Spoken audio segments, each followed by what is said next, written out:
somo linalosema tumaini katika mateso. Tumaini katika nini? Mateso.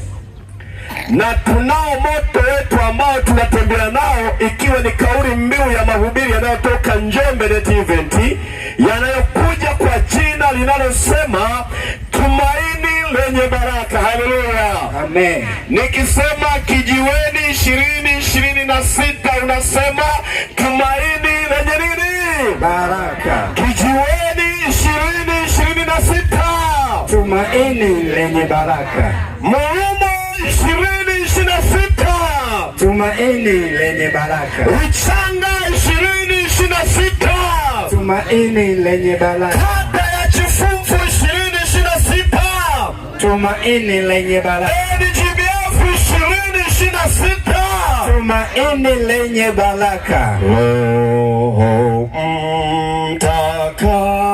Mtakatifu kiongozi amini, utushike mkono tulio wasafiri, utupe kusikia sauti ya upole,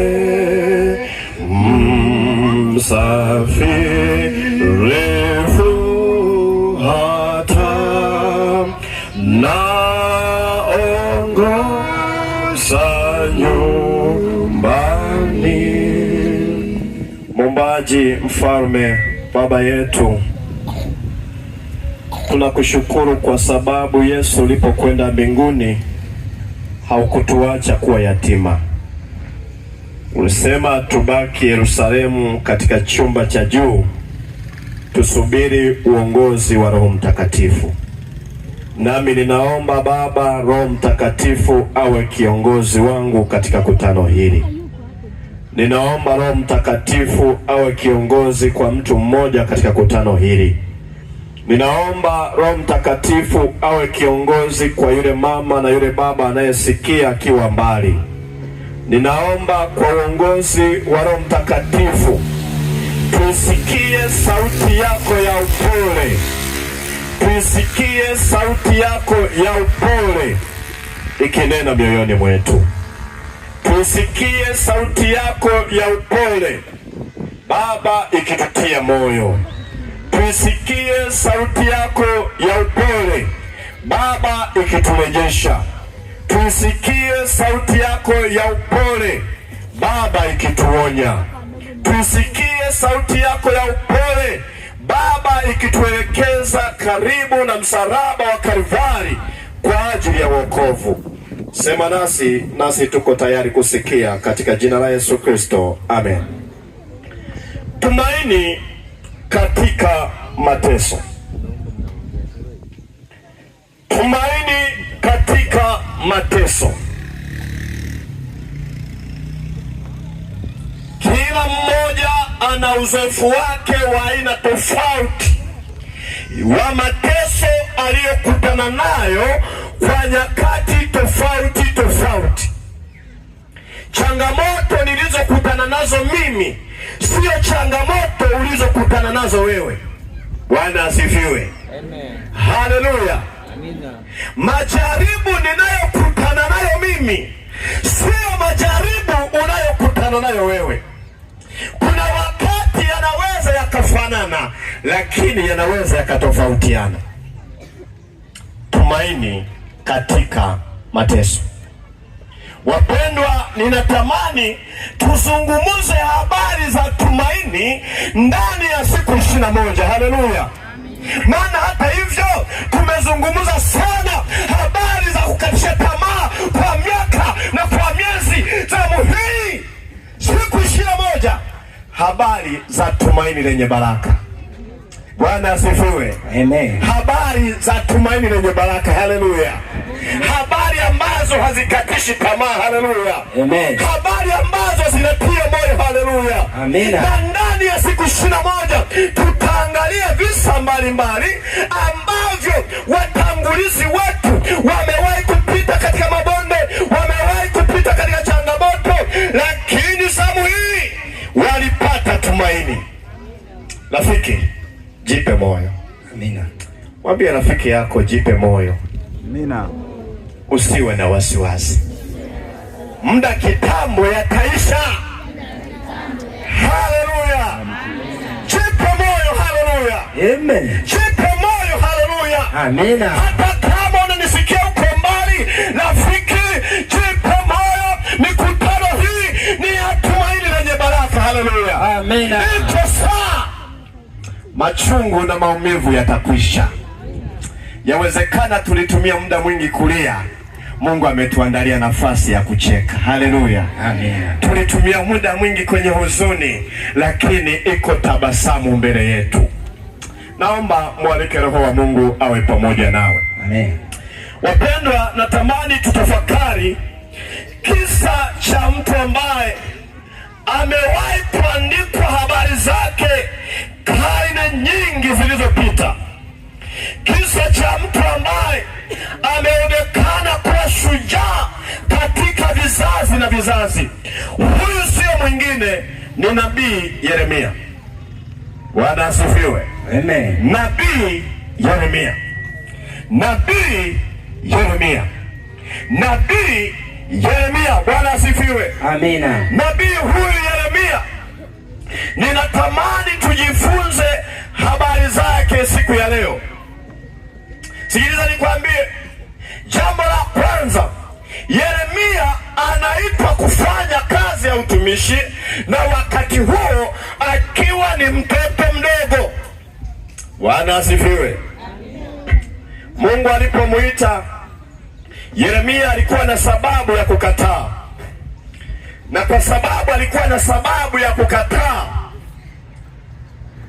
alipoisikia sauti ya Mungu alikubali kuitika na kusonga mbele. Lakini pia Yeremia alipoitika na kufanya kazi ya Mungu alipitia changamoto ngumu.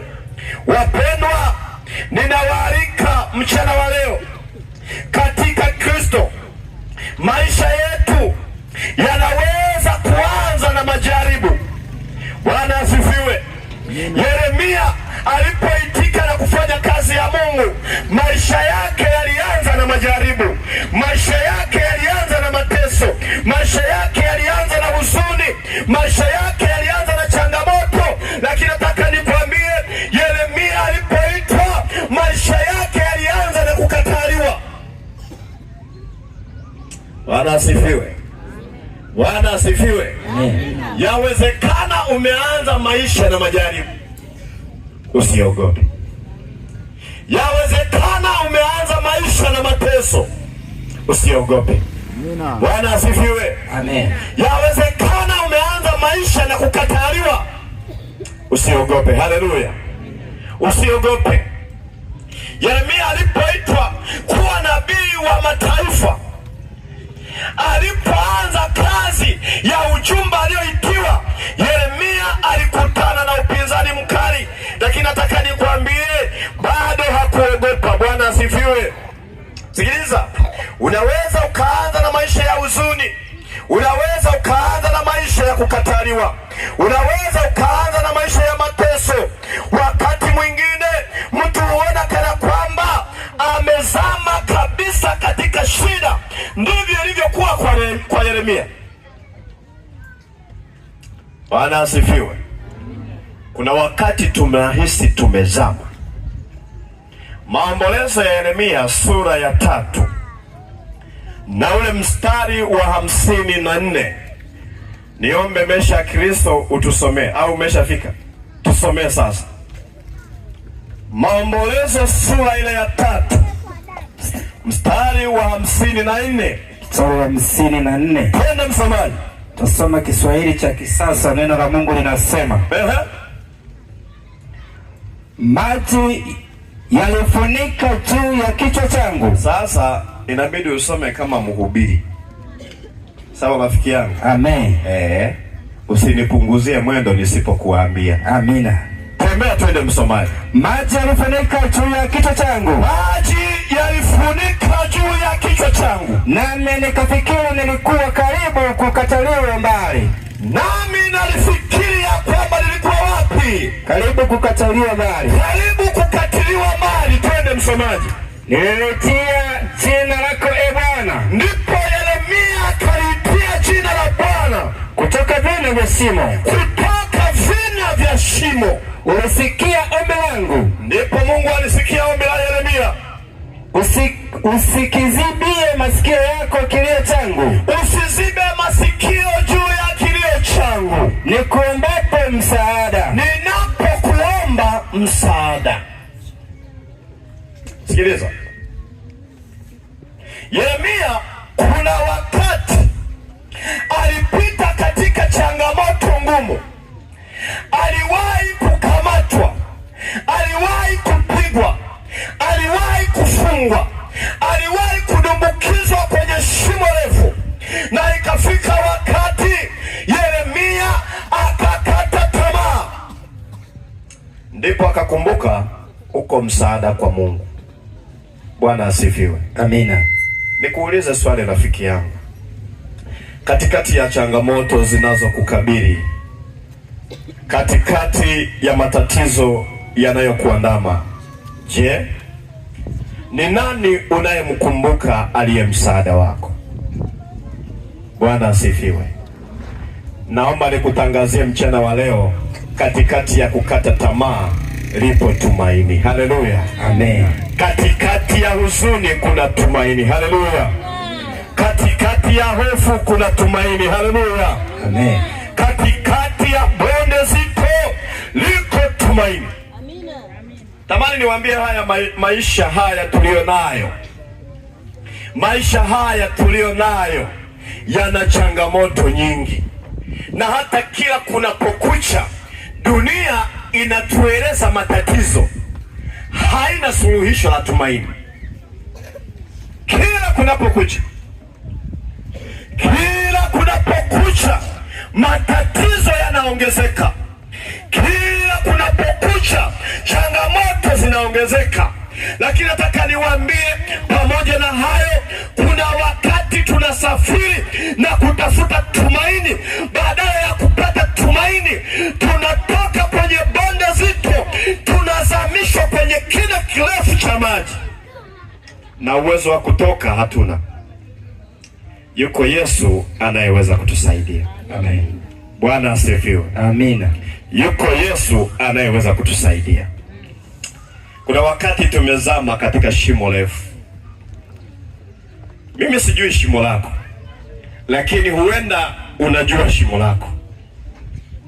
Katikati ya shimo refu linalokukabili, katikati ya bonde refu linalokukabili, katikati ya kina kirefu cha maji kinachokukabili, ninatamani nikutangazie liko tumaini kwa Yesu.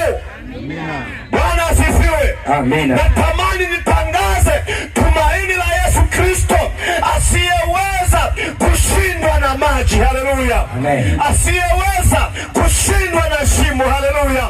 Asiyeweza kushindwa na bonde. Huyo Yesu awe msaada wetu ndani ya siku 21. Amen. Na kwa kusema hivyo, natamani twende pamoja kwa kurasa chache zilizobaki. Jambo la kwanza ni hili: wakati wanadamu tunapopitia changamoto, wakati tunapopitia mateso, yawezekana ni kazi, yawezekana ni ndoa, yawezekana ni maisha magumu, yawezekana ni uchumi, sikiliza, Mungu hawezi akatuacha. Amen. Bwana asifiwe. Amina. Mungu hawezi kutuacha. Zaburi ya 46 na lile beti la kwanza. Zaburi ya 46 beti la kwanza. Wakati wanadamu tunapitia changamoto, tunapitia mateso, tunapita katika mabonde, tambua jambo hili la kwanza: Mungu hawezi kukuacha. Haleluya. Amina. Bwana msomaji. Mungu kwetu sisi ni kimbilio na nguvu. Mungu kwetu sisi ni nini? Ni kimbilio na nguvu. Mkutano haujajibu. Mungu kwetu sisi ni nini? Ni kimbilio na nguvu. Haleluya. Amen. Wakati umechoka, Yesu ni nguvu. Haleluya. Wakati umekata tamaa, Yesu ni kimbilio. Haleluya. Amen. Mungu kwetu sisi ni kimbilio na nguvu. Msaada nini? Twende. Msaada utakaonekana tele wakati wa mateso. Mungu kwetu ni msaada utakaonekana tele wakati wa nini? Wa mateso. Tumaini katika mateso. Amen. Bwana asifiwe. Amina. Tumaini katika mateso. Rafiki zangu, ngoja niwaambie, yako mateso yanaumiza. Bwana asifiwe. Yako mateso yanafanya nini? Yanaumiza. Yako mateso yanaumiza. Nataka nikwambie, kuna mtu hapa amewahi kukutana na mateso, anasoma darasa la pili, lakini mpaka sasa hivi yanamuumiza. Bwana asifiwe. Mpaka sasa anayo. Yako mateso yana maumivu.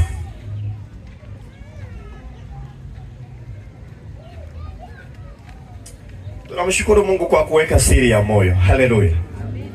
Tunamshukuru Mungu kuweka siri ya moyo. Amina. Kuna watu tunaweza tukatembea, tukawaona barabarani, tukawaona mahala fulani, tukaona wananawiri wako sawa, lakini yako mateso yana maumivu katika maisha yao.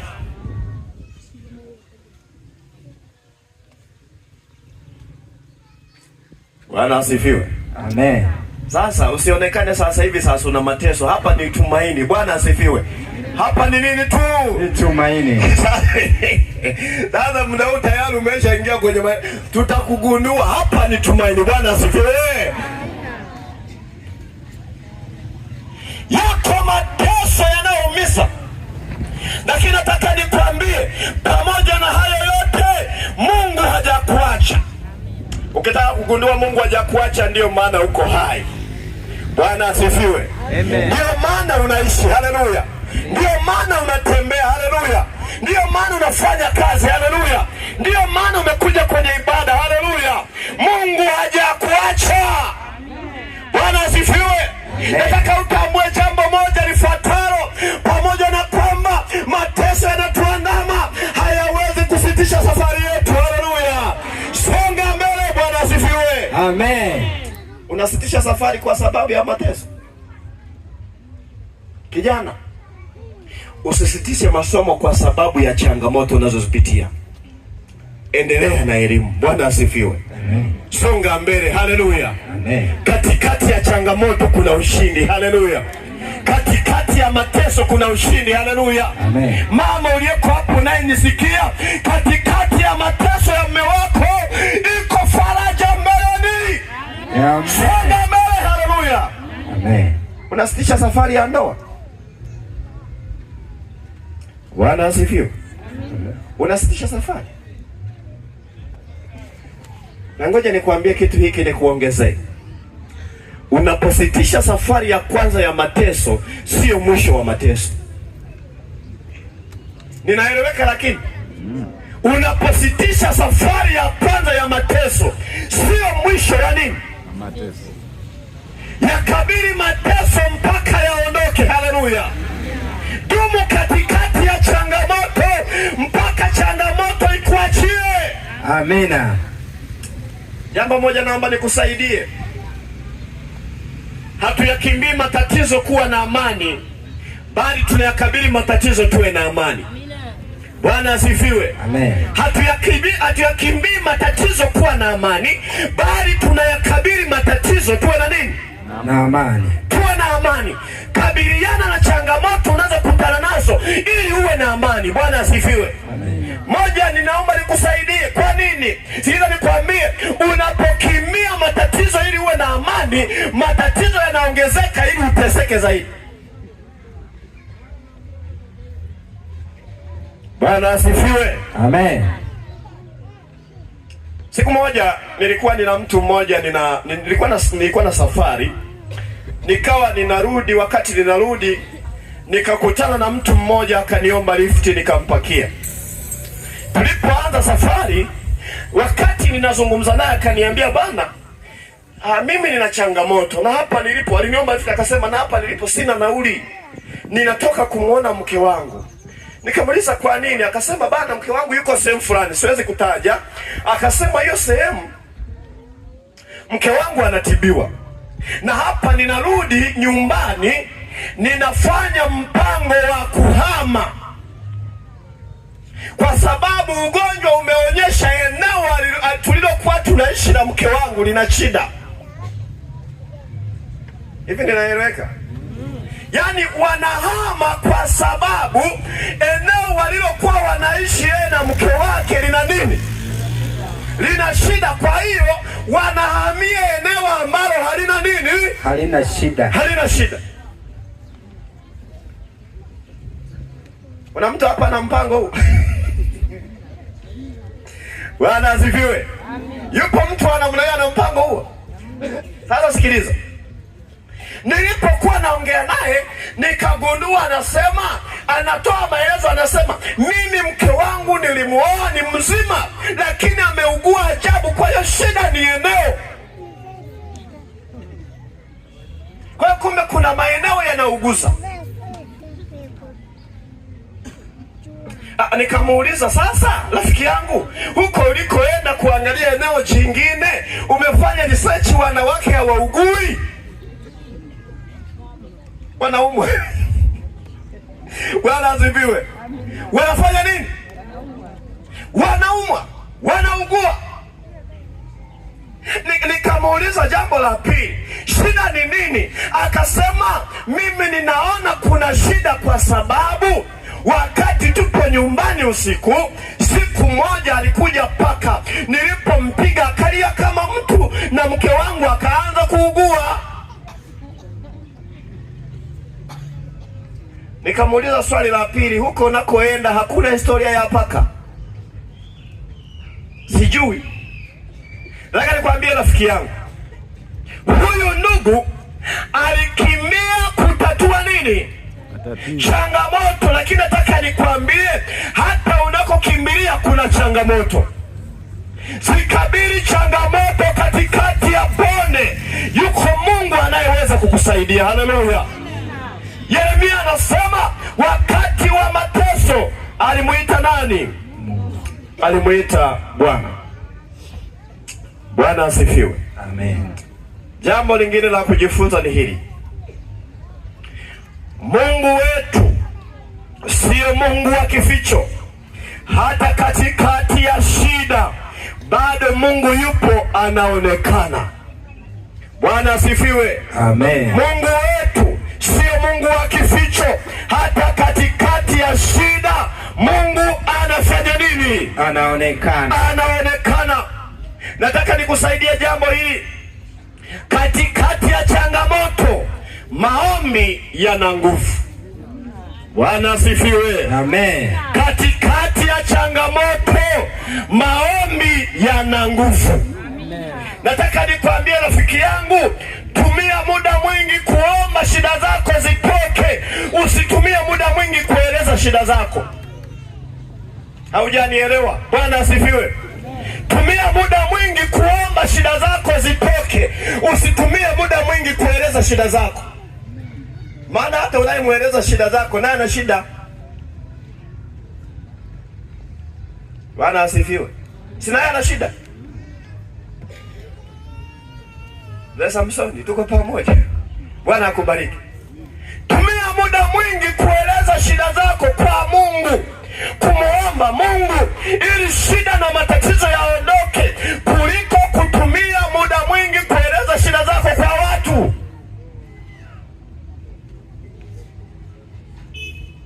Hawa watu unaowaona hawa ni wazuri sana kusikiliza shida zako, ila ni wabaya kuzieneza. Bwana asifiwe. Mtu yeyote unayemwona duniani ni mzuri kusikiliza shida yako, ila ni mbaya kueneza shida yako. Katikati ya bonde kuna tumaini lenye baraka. Bwana asifiwe. Amen. tunapoelekea mwishoni. Tambua jambo hili, mateso tunayoyapitia katika dunia hii sio mwisho wa maisha yetu. Bwana asifiwe. Amen. Mateso tunayoyapitia katika ulimwengu huu sio mwisho wa maisha yetu. Yeremia alipitia mateso.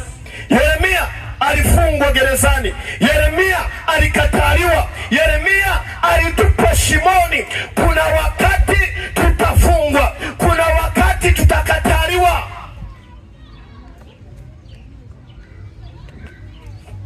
Kuna wakati watakukataa.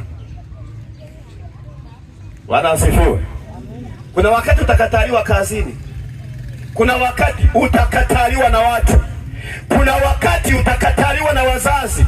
Kuna wakati utakataliwa na ndugu. Nataka nikwambie, pamoja na hizo changamoto, bado haikuwa mwisho wa maisha ya Yeremia. Bwana asifiwe.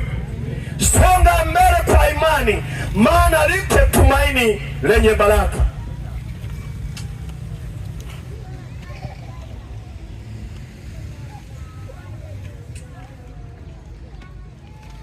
Wapendwa, niwatie moyo kwa jambo hili. Mungu anasikia kilio cha mwenye huzuni. Bwana asifiwe. Mungu anasikia kilio cha mwenye nini? Mwenye huzuni. Mimi sijui huzuni ulio nayo, Mungu anaijua. Mchana wa leo natamani tubebe huzuni zetu tumfikishie yeye Mungu, maana yuko tayari kutusikia. Zaburi ya 34 fungu lile la 17. Zaburi ya 34:17, twende msomaji. Biblia inasema 14:37. Wenye haki hulia, twende. Wenye haki hulia. Wenye haki hulia, naye Bwana huwasikia. Naye Mungu huwasikia. Huwaokoa katika taabu zao zote. Huwaokoa katika taabu zao zote. Haleluya. Amen. Huwaokoa katika taabu nusu zote. Huwaokoa katika taabu zao zote. Nikuuliza swali mchana wa leo. Ni jambo gani unaona ya kwamba Mungu hawezi kukusaidia mchana wa leo? Bwana asifiwe. Amen. Lakini swali la pili, ni jambo gani unaloona hili limekupa changamoto ya miaka na miaka, kila unapojitahidi liishi haliishi? Siku 21 kuna tumaini lenye baraka katika maisha yako. Ninatamani upate nafasi ya kumweleza Mungu, ya kumlilia Mungu katika shida yako, ili Mungu awe msaada mkubwa sana katika maisha yako, ili Mungu abadilishe maisha yako. Tambua jambo hili, Mungu wetu hajakusahau. Kilio chako kinafika mbele za Mungu. Mungu anaweza kubadilisha hali yako leo. Bwana asifiwe. Mungu anaweza kubadilisha hali yako. Haleluya. Amen. Usijitazame jinsi ulivyo, ya kwamba utakuwa hivyo hivyo miaka yote. Mungu anahitaji badiliko katika maisha yako. Rafiki yangu, natamani umwambie Mungu akubadilishe. Bwana asifiwe. Natamani umwambie Mungu. Natamani umwambie Mungu. Natamani umwambie Mungu, maana hii ni ahadi aliyotoa kwa kila mmoja wetu. Mungu anatamani tuwe na tumaini, na tumaini letu halipatikani kwingine isipokuwa katika kitabu cha Yohana sura ya 16 na lile fungu la 33. Twende msomaji. Yohana 16:33, kwaya iliyoandaliwa tembeni. Neno la Bwana linasema 16:33 Yohana. Nimewaambia mambo haya. Nimewaambia mambo haya ili mpate kuwa na amani mkiwa ndani yangu. Ili tupate kuwa na amani tukiwa ndani ya Yesu. Ulimwenguni mtapata dhiki. Rafiki yangu, ukiishi duniani kuna ziki, lakini jipeni moyo. Lakini mchana wa leo ninawatia moyo, jipeni moyo. Haleluya, amen. Tie moyo mwenzako, mwambie jipe moyo, kwa maana mimi nimeusinda wewe. Mtie moyo rafiki yako aliye karibu naye, mwambie rafiki jipe moyo, mwambie rafiki jipe moyo. Ulimwenguni kuna dhiki, nataka niwaambie rafiki zangu, hayo yote yataisha. Haleluya, amen. Yesu anasema, ametuambia leo ili tupate kuwa na amani katikati ya dunia, katikati ya changamoto, iko tumaini lenye baraka. Ulimwenguni tuna dhiki, jipe moyo. Amen. Jipe moyo rafiki yangu, jipe moyo. Yesu anakuita, jipe moyo, jipe moyo, jipe moyo, jipe moyo. Yesu ndiye tumaini la kweli. Ndani ya Kristo kuna ushindi. Hakuna giza litakalo dumu milele kwenye maisha yako. Hakuna giza litakalo dumu milele katika maisha yako. Kama Yeremia alivyosimama katika mateso na bado akamwamini Mungu, nasi tunapaswa kusimama katika imani. Usiogope, usikate tamaa. Mungu bado anatenda miujiza. Haleluya. Jambo la msingi ni hili, mchana wa leo unaweza ukasimama. Mchana wa leo unaweza ukasimama. Mchana wa leo unaweza ukasimama. Mchana wa leo unaweza ukasimama. Hilo ndilo jambo la pekee. Lakini pia mchana wa leo unaweza ukaruhusu kumpokea Yesu Kristo kuwa Bwana na Mwokozi wa maisha yako. Mchana wa leo unaweza kurudisha maisha yako kwa Mungu. Mchana wa leo unaweza kuendelea kuomba na kuamini ya kwamba yuko Mungu anayeweza kutatua shida zako. Rafiki yangu, wakati waimbaji hao wanaimba, wakati waimbaji wanaimba, rafiki yangu, wakati kwaya inaimba, wakati kwaya inaimba, ninatamani uyatafakari maisha yako. Natamani utafakari magonjwa na mateso uliyoyapitia. Natamani utafakari shida unayopitia nyumbani. Natamani utafakari shida unayopitia kazini. Natamani utafakari mateso na changamoto vinayokukabili.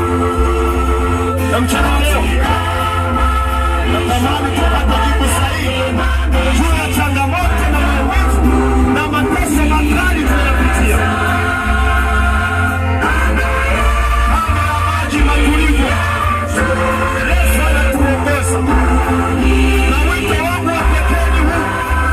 Wale wote waliokuwa wamekata tamaa, kuna wakati waliona kusafiri kwao kwa imani unakatisha tamaa. Hao waliokata tamaa, Yesu anawaita, temeni ndio tuombe.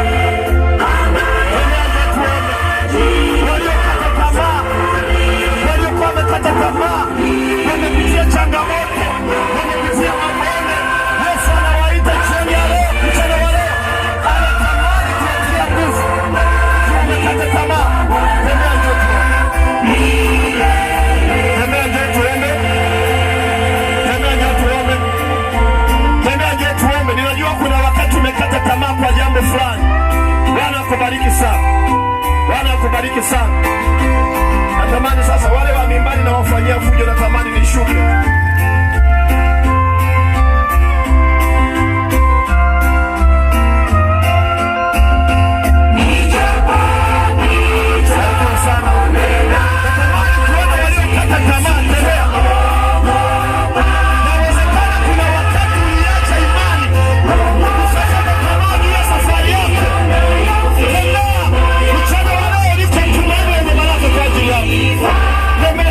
Karibia sana.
Waimbaji msichoke. Naendelea kuita njooni. Yawezekana umepitia bonde la kukatisha tamaa. Yawezekana ulirudi nyuma ukakata tamaa. Yawezekana umepitia ugonjwa uliokatisha tamaa maisha yako. Tembea, njoo tuombe. Tembea. Tembea. Tembea. Tembea.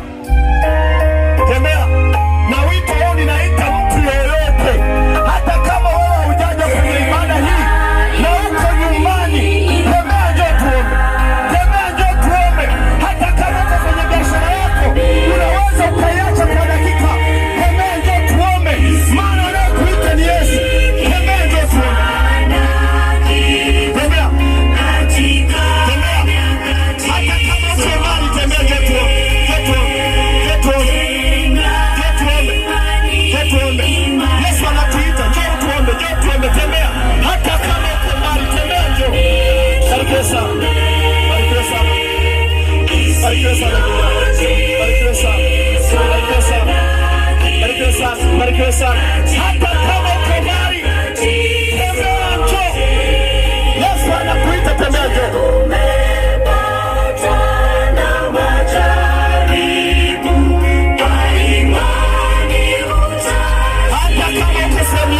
Yesu anakuita mkono wa leo, njoo tuombe. Njoo tuombe. Njoo tuombe. Njoo tuombe. Kwa imani utashinda. Mwana mzee Singo afike mahali hapa. Mwana mzee Singo njoo. Kwa imani tutashinda. Hata katikati ya changamoto na dhoruba kali, kwa imani tutashinda. Kwa imani tutashinda. Kwa imani tutashinda. Usawa ambayo tunatamani kumwita Yesu. Tembea, njoo. Waimbaji, Bwana wabariki sana. Naweza mkaishia hapo. Naweza mkaishia hapo. Bwana asifiwe. Wapendwa, niwaombe, kila mtu anajua bonde lake alilopitia. Usiache kumwambia Mungu bonde unalopitia. Rafiki zangu mliokuja hapa, hamjaja kwangu. Shida mlizo nazo anazijua Mungu. Mwambieni Mungu kwa maneno machache, yuko tayari kusikia. Rafiki zangu, wagonjwa wenzangu, hamjaleta ugonjwa kwangu, mmeleta ugonjwa kwa Yesu. Mwambieni Mungu. Mwambieni Mungu. Watu wa Mungu, mwambieni Mungu. Watu wa Mungu, mwambieni Mungu. Amen. Mungu anasikia. Mungu anajibu. Mzee Singo, naomba utuongoze katika maombi. Nami pia nitaomba. Karibu. Basi tuombe.